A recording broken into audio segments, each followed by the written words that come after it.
Sold Gandhi's land, Revanth ఈ selling Telangana's land అని ఈ రోజు నేను తెలంగాణ హైకోర్టులో పబ్లిక్ ఇంట్రెస్ట్ లిటిగేషన్ ఫైల్ చేశాను.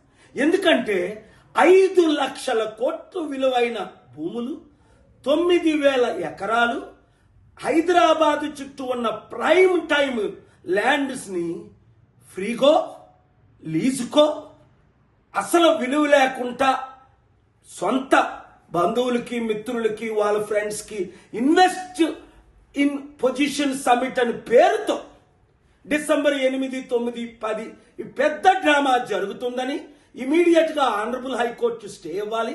ఒకటి, ఇమీడియట్ గా పొలిటికల్ పార్టీస్ అన్ని, ఈ దేశాన్ని ప్రేమించిన వారు ఇంక్లూడింగ్ బీజేపీ, బీఆర్ఎస్ పార్టీలకు అతీతంగా మద్దతు ఇవ్వాలి. 3, రాహుల్ గాంధీకి ఈ విషయం తెలుసా లేదా బయట పెట్టాలి. 4, తెలిస్తే ఈ సమిట్ క్యాన్సిల్ చేయాలి. 5, రేవంత్ రెడ్డిని సీఎంగా త్వరలో తొలగించాలి. న్యాయం జరిగినంత వరకు తెలంగాణ రాష్ట్రాన్ని, తెలుగు రాష్ట్రాల్ని, మన దేశాన్ని కాపాడినంత వరకు రండి, నాతో కలిసి పోరాడండి. ఈ వీడియో అందరికీ షేర్ చేయండి.